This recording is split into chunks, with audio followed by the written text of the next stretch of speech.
came across very Pulse of the Machine, I was immediately drawn to it. It had a really strong female protagonist.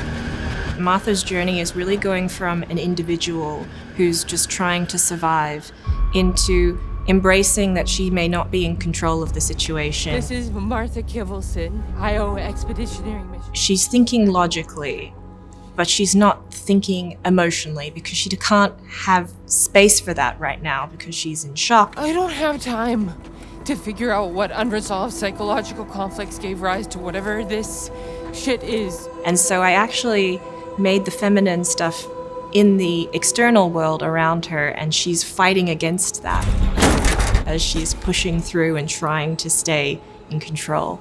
But inside this survival thriller was this more meditative story, and it was sort of like this pilgrimage across a desert and meeting a being that's bigger than yourself. I really wanted to make something that was a love letter to Moebius. Jean-Giraud Moebius was one of the founding artists of Heavy Metal magazine. Several times I would just play music and close the door and just kind of draw a feeling. In the short story, it describes these pillars start to look like women and they begin to dance. And that's sort of as far as it went. And for me, I wanted to create a full experience around that. I intended those to be an homage to Moebius again. The film is a journey from day to night to reflect Martha's changing perspective on what she thinks life really is and her own sense of life. Io, the moon of Jupiter, is a sulfurous moon. Sulfur, when it's solid, is yellow, but when it burns blue. One element can be two different appearances. I felt like it tied into the theme. The pandemic hit, and all the animators were working from home. They had to figure out how to animate this female astronaut walking across the surface of Io.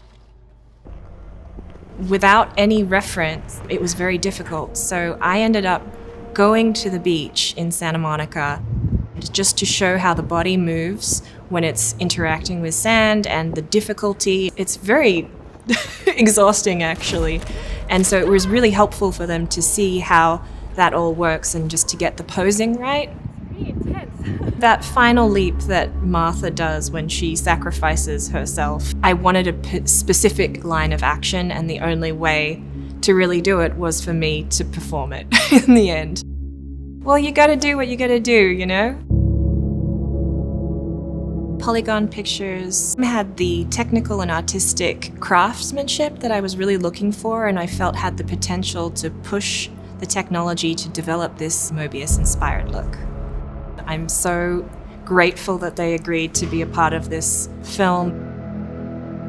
Working in adult animation and Love, Death and Robots in particular is so exciting. You're really pushing the boundaries of what animation can do, and you're really helping audiences open their minds to see that animation isn't a genre, it's a medium for telling stories.